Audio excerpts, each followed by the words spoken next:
ในวันที่ 10 มีนาคม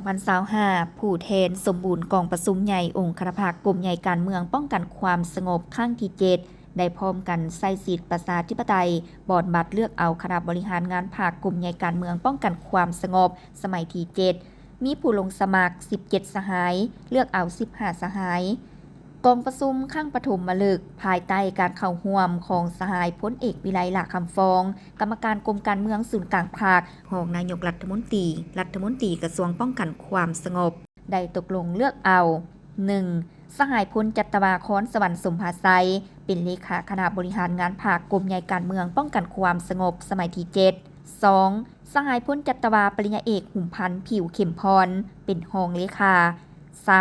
สหายพลจัตวาสายของเพชรสวงเป็นประธานกวดกาภาค 4. สหายพันเอกเพลินคำแสงดารา 5. สหายพันเอกปริญญาเอกเวียงไซธรรมสิทธิ์ 6. สหายพันเอกบุญมีมักขวาน 7. สหายพันเอกจันทาวันนแสง 8. สหายพันเอกนางจันเดือนเทพวงศ์ 9. สหายพันเอกวรรณเลศบุตรวงศ์ 10. สหายพันเอกเพียรศรีแสงคำยอง 11. สหายพันเอกสมพรแก้วภูทร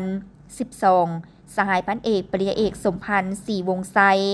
13. สหายพันเอกสุพันทองไข่ยวงศ์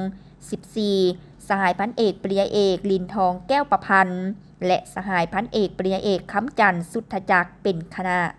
กองประชุมได้ตกลงเอาคณะประจำภาคกลุ่มใหญ่การเมือง5สหายประกอบมี 1. สหายพลจัตวาคอนสวรรค์สมภาไซ 2. สหายพลจัตวาปริญญาเอกหุ่มพันธ์ผิวเข็มพร 3. สหายพลจัตวาสายของเพชรสวง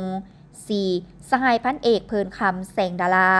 และ 5. สหายพันเอกปริญญาเอกเวียงไซธรรมสิทธิ์กองประชุมใหญ่ตกลงเลือกเอารองประธานกวดกาภาค2สหายสหายพันโทพรเพชรแสงศิริจันทร์และสหายพันโทค้อนสวรรค์ไสยวงศ์